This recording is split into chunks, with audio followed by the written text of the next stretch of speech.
Assalamualaikum, selamat pagi pemirsa. Apa kabar Anda hari ini? Berbagai informasi penting dan menarik akan kami sajikan untuk Anda. Bersama saya Ainun Supinah, inilah Kabar Sumatera.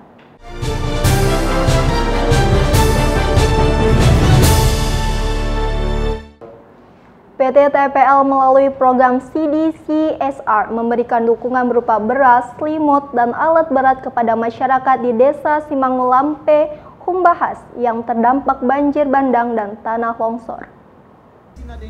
PT Tobapa Pelestari atau TPL turut prihatin atas musibah banjir bandang dan longsor yang terjadi di Desa Simangulampe, Kecamatan Bakti Raja, Kabupaten Humbang Hasundutan, Sumatera Utara. Sebagai wujud kepedulian perusahaan, TPL melalui program CSR hadir berkontribusi dengan memberikan dukungan berupa beras, selimut, dan alat berat kepada masyarakat di Desa Simangulampe yang terdampak. PT TPL memberikan dukungan untuk korban longsor di Kecamatan Bakti Raja, Kabupaten Humbang Hasundutan yang terdiri dari 1,5 ton beras, 50 pieces selimut, dan 1 unit alat berat ekskavator kapasitas 20 ton.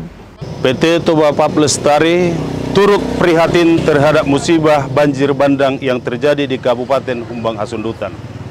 Saat ini kami berada di lokasi untuk menyalurkan bantuan perusahaan kepada masyarakat berdampak melalui kantor kecamatan berupa beras, selimut, dan 1 unit ekskavator kapasitas 20 ton untuk meringankan sedikit beban masyarakat. Untuk diketahui bersama, perusahaan menjalankan kegiatan operasional secara legal berdasarkan izin yang diperoleh dari pemerintah yang meliputi izin operasional, izin investasi, dan izin kehutanan.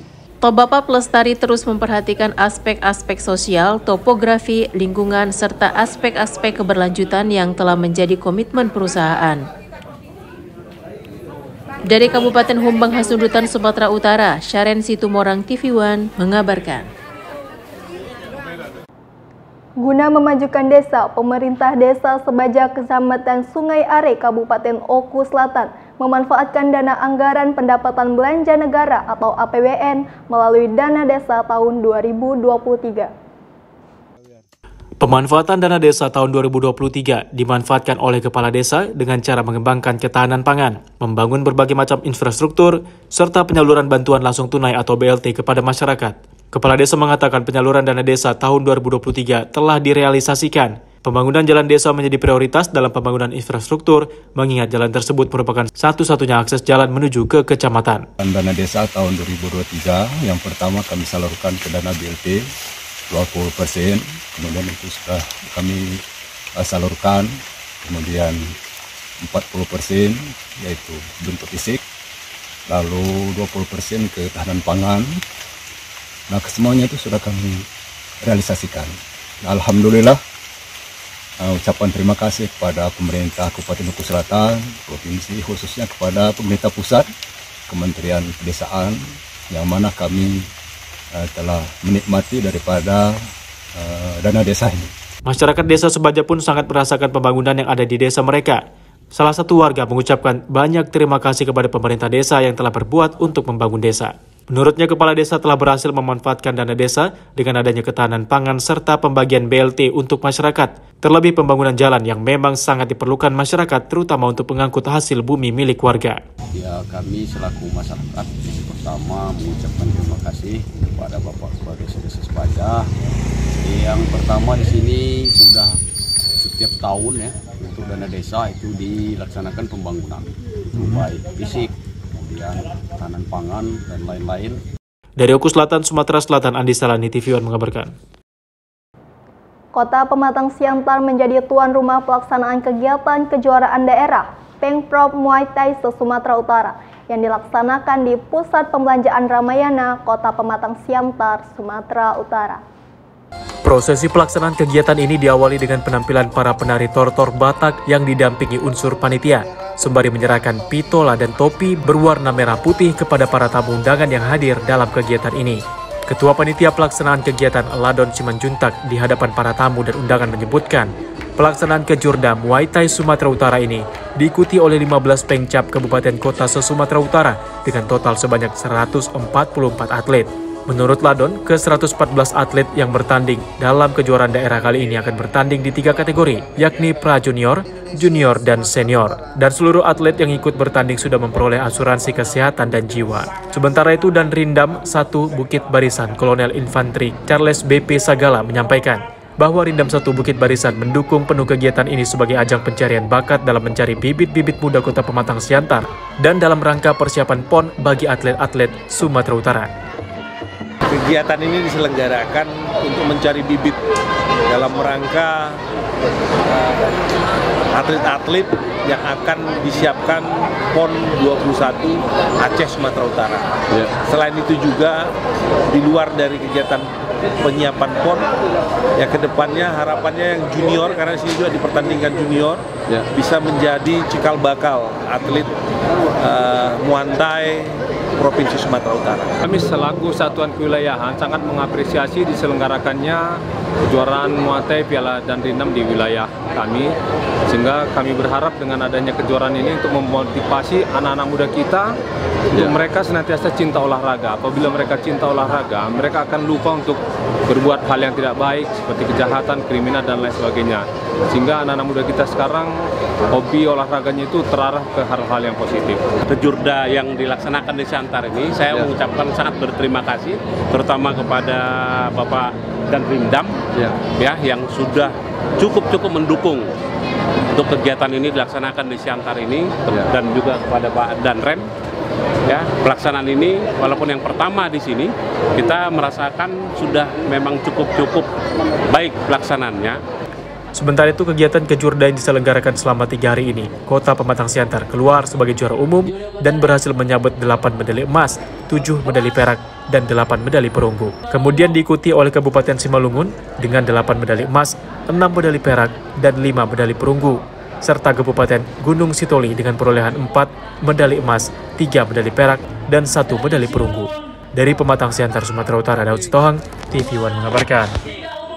Pengurus cabang atau Pencap Muay Thai Indonesia cabang Kota Pematang Siantar, Sumatera Utara, periode 2023-2027 resmi dilantik oleh Ketua Muay Thai Indonesia Sumut, Kompol DRS Antoni Raja Guguk, Minggu 10 Desember 2023. Prosesi pelantikan diawali dengan menyanyikan lagu Indonesia Raya, menyanyikan Mars Koni dan Mars Muay Thai, diikuti seluruh tamu dan undangan yang hadir.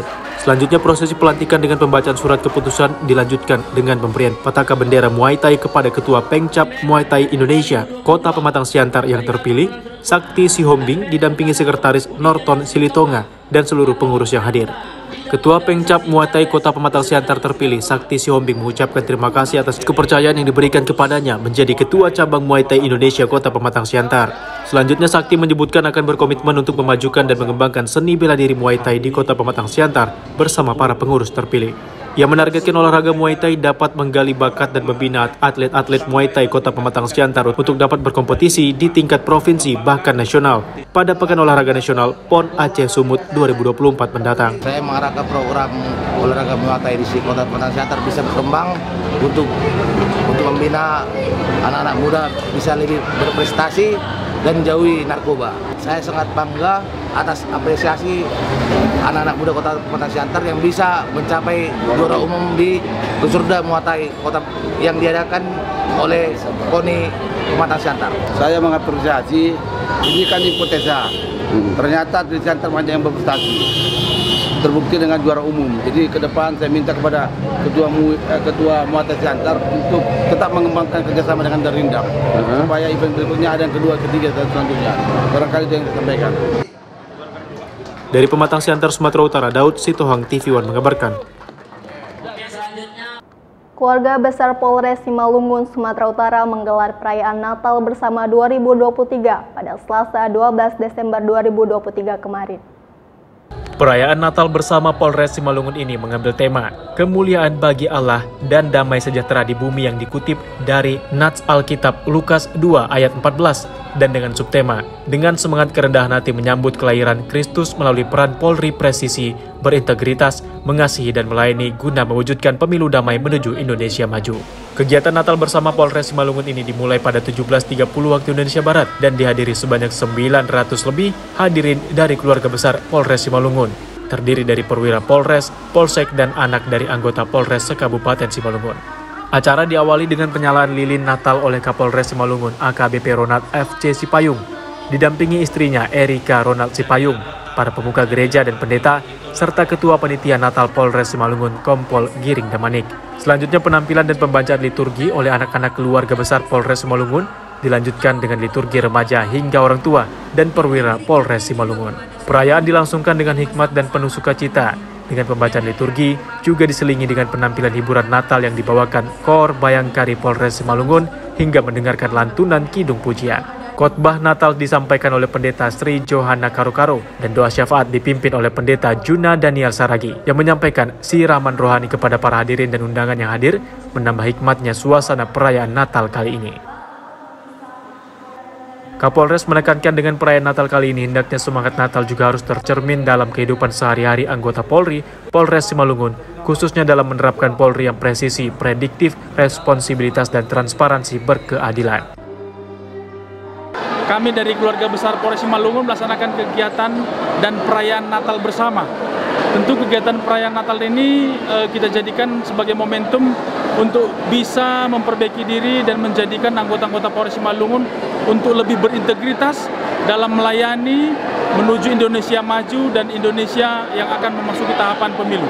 Sesuai dengan subtema yang kita angkat hari ini, melalui anggota Polri yang presisi, yang berintegritas, mengayomi, melayani untuk menjamin Kamtibmas dalam rangka menjaga pemilu, dalam rangka mencapai Indonesia maju. Kita harapkan bahwa seluruh keluarga besar Polri ini akan semakin giat, semakin semangat dalam mengemban tugas-tugas yang begitu mulia yang diberikan oleh negara untuk mengamankan tahapan pemilu, untuk melaksanakan kegiatan operasi lilin, dan yang paling penting adalah menjaga situasi di wilayah Kabupaten Simalungun ini tetap aman dan kondusif.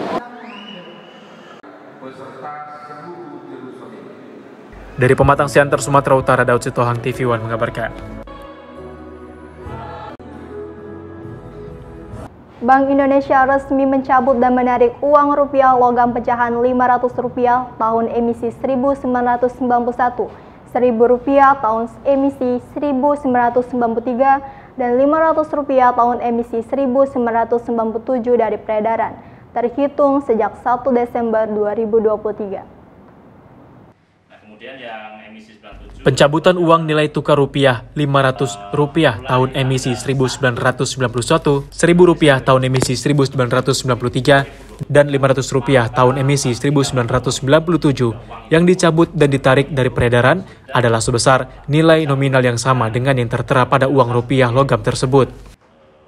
Pencabutan dan penarikan uang rupiah logam ini berdasarkan Peraturan Bank Indonesia atau PBI nomor 14 tahun 2023 terhitung sejak 1 Desember 2023. Ditambahkannya bagi masyarakat yang memiliki uang rupiah logam tersebut dan ingin melakukan penukaran dapat menukarkannya di bank umum yang ada di Kota Pematang Siantar mulai 1 Desember 2023 hingga 1 Desember 2033 atau 10 tahun sejak tanggal pencabutan penggantian atas uang rupiah logam. Layanan penukaran juga dapat dilakukan di kantor pusat maupun kantor perwakilan Bank Indonesia di seluruh Indonesia dengan terlebih dahulu melakukan pemesanan penukaran melalui aplikasi Pintar yang diakses melalui www.pintar.bi.go.id. 93, tapi uang ini kan bisa dicetak 93, 94, 95, 96 misalnya nih. Nah pencetakannya bisa sesuai dengan tahun pencetakannya, tetapi emisinya uang ini pertama kali dikeluarkan adalah pada tahun 1993, sehingga ini disebut dengan emisi 93. Jadi yang tidak berlaku itu emisinya, sesuai emisinya. Kalau tahunnya sama tidak berlaku juga. Dari Pematang Siantar, Sumatera Utara, Daud Sitohang, TV One mengabarkan. Komite Olahraga Nasional Indonesia atau KONI Kabupaten Asahan, Sumatera Utara menggelar musyawarah olahraga kabupaten atau Musorkap yang diadakan di salah satu hotel di Kota Kisaran. Bupati Asahan yang diwakili oleh Asisten Pemerintah dan Kesejahteraan Rakyat Setdakap Buwono Prawana membuka secara resmi musyawarah olahraga Kabupaten Asahan atau Musorkap di Kota Kisaran 6 Desember 2023 lalu. Kegiatan ini juga dihadiri oleh unsur Forkopimda, pengurus KONI Sumatera Utara, dan pengurus setiap cabang olahraga. Dalam Musorkap kali ini, Haris kembali terpilih sebagai Ketua KONI Kabupaten Asahan, periode 2023-2027 secara aklamasi, ditandai dengan pemberian bendera Pataka kepada ketua terpilih. Alhamdulillah kita kembali terpilih untuk menakodai KONI Kabupaten Asahan untuk periodisasi 2024-2028, dan ini ke depan kita mempunyai harapan bagaimana sinergitas dan kerjasama yang baik antara KONI Kabupaten Asahan dan cabang-cabang olahraga yang ada di Asahan untuk memajukan olahraga prestasi di Kabupaten Asahan dan menyumbangkan atlet untuk Sumatera Utara maupun nasional. Bupati Asahan berharap agar terpilihnya pengurus KONI ini dapat membuat prestasi atlet-atlet Asahan meningkat lebih baik dan memberikan apresiasi positif terhadap prestasi yang sudah dicapai. Kegiatan pelaksanaan Musyawarah KONI Kabupaten Asahan tahun 2023, saya hadir di dalam acara ini mewakili Bupati Asahan. Pemkab sangat mendukung semua kegiatan-kegiatan olahraga yang melalui wadah KONI, dan banyak kita melihat prestasi-prestasi atlet-atlet kita yang untuk bisa tampil di KONI ataupun di PON. Dari Asahan, Sumatera Utara, Jasa Menurung TV One mengabarkan. Dalam rangka Karya Bakti TNI tahun 2023, jajaran Komando Distrik Militer 0204 Deli Serdang menggelar kegiatan bersih-bersih lingkungan guna mencegah potensi bencana alam. Kegiatan ini merupakan implementasi dari Kemandunggalan TNI dan rakyat. Kodim 0204 Deli Serdang bersama pemerintah Kabupaten Deli Serdang terus bersinergi dalam melaksanakan program Karya Bakti TNI 2023. Kali ini pelaksanaan Karya Bakti berlangsung dan dimulai dari Pasar Tradisional Bakaran Batu, Kecamatan Lubuk Pakam, dan dibuka langsung oleh Dandim 0204 Deli Serdang, Letkol CZI Yoga Febrianto. Karya Bakti dilakukan ratusan anggota Kodim 0204 Deli Serdang, seperti aksi membersihkan saluran tersumbat di pasar tradisional. Hal ini untuk pencegahan bencana banjir dan penanggulangan wabah penyakit nyamuk, sekaligus untuk melestarikan budaya gotong royong serta peningkatan kesadaran akan pentingnya kebersihan lingkungan kepada seluruh masyarakat. Tak hanya itu, Karya Bakti TNI tersebut tidak hanya berfokus pada pencegahan bencana, namun Kodim 0204 Deli Serdang turut melaksanakan penghijauan dengan menanam ratusan pohon sepanjang bantaran aliran Sungai Kuala Namu. Kegiatan ini tak lepas dari kerjasama dan sinergitas stakeholder Pemkab Deli Serdang, kepolisian, komunitas organisasi hingga masyarakat yang selama ini telah terbina hubungan dengan baik. Intinya kita mengantisipasi banjir yang akan terjadi di wilayah Kodim 0204 Deli Serdang. Jadi khusus hari ini kita serentak di wilayah Deli Serdang, Serdang Bedagai sampai dengan Tebing Tinggi. Adapun kegiatannya pembersihan pasar, kemudian pembersihan parit-parit, saluran air, dan yang ketiga adalah penanaman pohon di sekitar bantaran sungai. Bersihnya beda gitu loh. Setelah dari TNI tadi ikut bersih-bersih di sini, kan nampak nyaman bersih. Biasanya kan agak ya beramburadul lah gitulah, jorok lah gitu. Dari Deli Serdang, Fahmi TV One mengabarkan. Bupati Lampung Utara, Budi Utomo, gelar Ramah Tamah dan melepas Purna Bakti 2 Kepala Dinas dan beberapa pejabat eselon 3 dan 4 di rumah dinas pada Senin 4 Desember 2023. Bupati Lampung Utara Budi Utomo menggelar Ramah Tamah dan melepas Purna Bakti 2 Kepala Dinas dan beberapa pejabat eselon 3 dan 4 di rumah dinas pada Senin 4 Desember 2023. Acara Ramah Tamah dan melepas Purna Bakti 2 Kepala Dinas dan beberapa pejabat eselon 3 dan 4 dihadiri Sekda Lampung Utara Leko, Ketua TPPKK Nur Endah Sulastri, Ketua Dharma Wanita Haliana Daita, dan seluruh kepala OPD, sekretaris serta camat dan para pejabat yang memasuki masa pengakhiran tugasnya. Purna Bakti 2 pejabat eselon 2 itu Kepala Dinas Perhubungan Firmansyah dan Kepala Dinas Lingkungan Hidup Wahab bersama para eselon 3 dan 4. Kontribusi yang besar dalam membangun Kabupaten Lampung Utara selama bertahun-tahun. Oleh karena itu, acara ini diadakan sebagai bentuk apresiasi dan penghormatan kepada mereka yang telah berjasa dalam mewujudkan kemajuan dan kesejahteraan masyarakat. Untuk itu, meskipun sudah tidak bekerja di birokrasi pemerintah, namun jalinan silaturahmi harus tetap dijaga.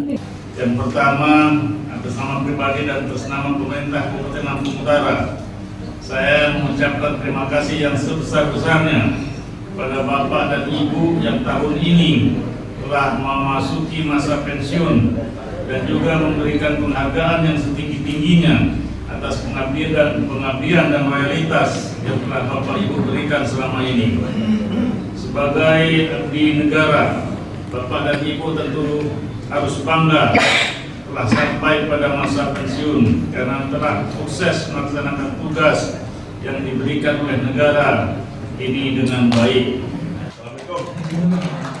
Dari Lampung Utara, Lampung, Pujiansyah, TV One mengabarkan. Cegah bencana banjir dan longsor pada musim hujan, Kodim 0421 Lampung Selatan adakan karya bakti.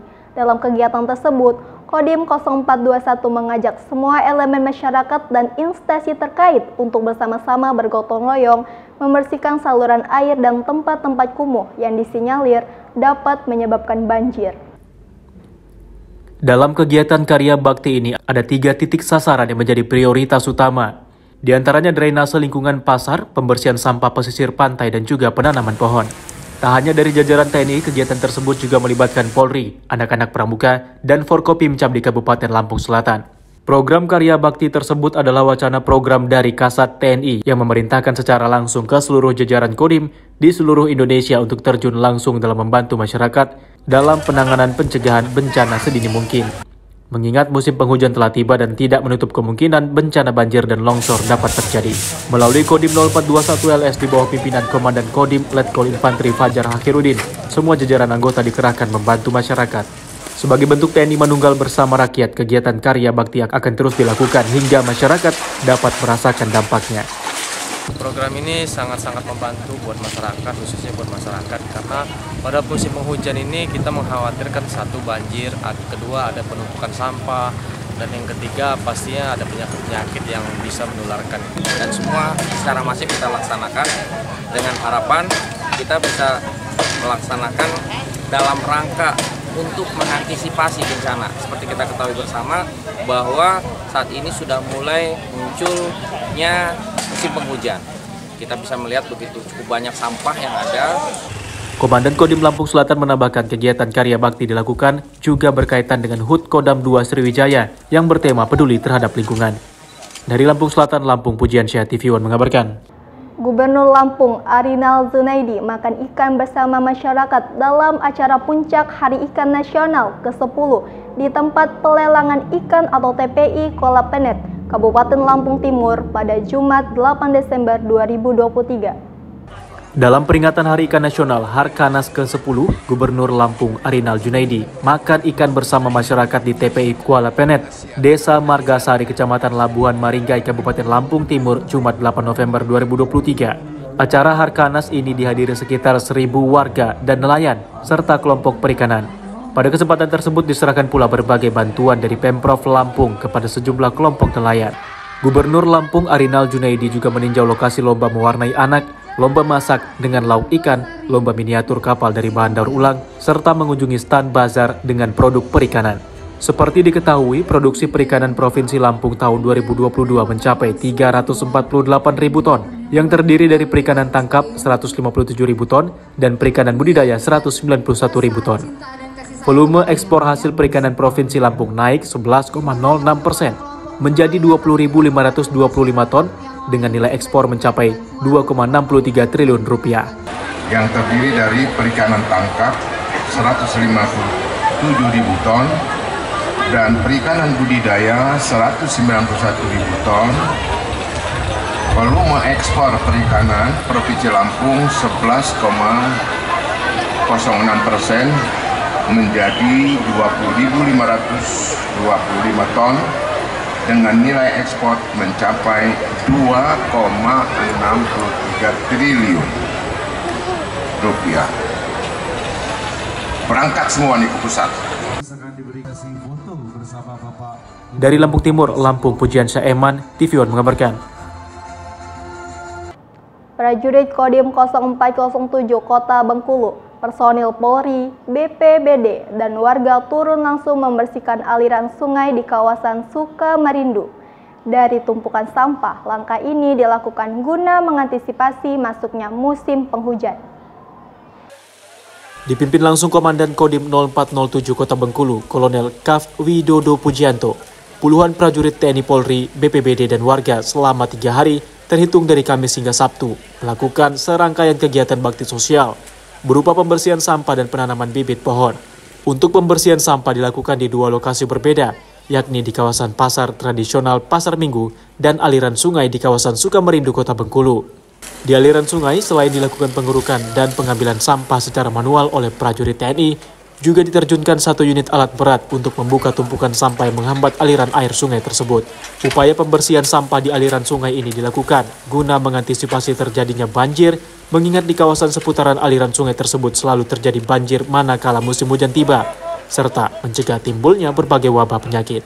Kodim 0407 Kota Bengkulu mengadakan kegiatan bersih-bersih sungai dan penanaman pohon.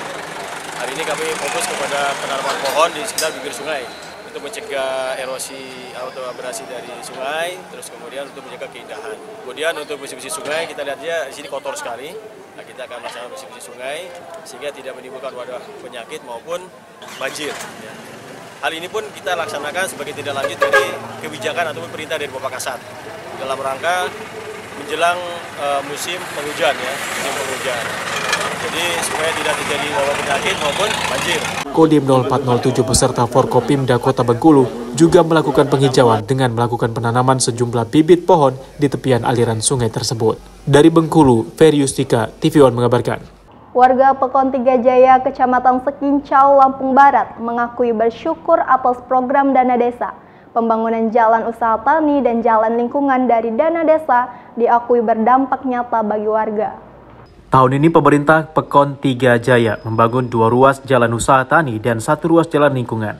Lokasinya masing-masing di Pemangku Sukosari sepanjang 225 meter, di Pemangku Villa Tengah 94 meter, dan di Pemangku Villa Ujung sepanjang 205 meter.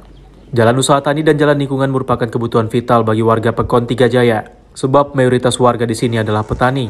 Dari 2.838 jiwa, sebanyak 2.270 diantaranya adalah petani. Luas lahan pertanian 3 Jaya mencapai 2.800 hektar dengan komoditas unggulan berupa kopi, sayur mayur, dan pisang. Warga mengaku bersyukur setelah sejumlah titik jalan yang menghubungkan areal perkebunan ditingkatkan menjadi jalan rambat beton. Saat masih berupa jalan tanah, ruas jalan tersebut becek dan licin, tak bisa dilalui kendaraan roda 4. Pembangunan jalan diakui memangkas ongkos angkut hasil panen sampai 30%. Mau ke kebun, mau ngangkut hasil bumi juga udah enak. Alhamdulillah.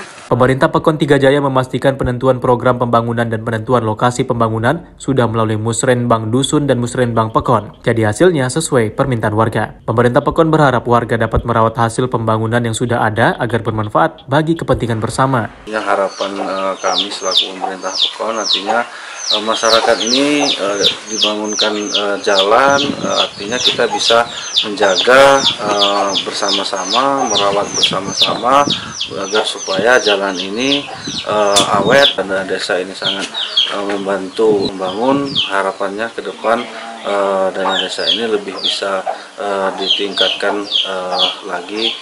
Dari Lampung Barat, Lampung Pujiansyah, TV One mengabarkan.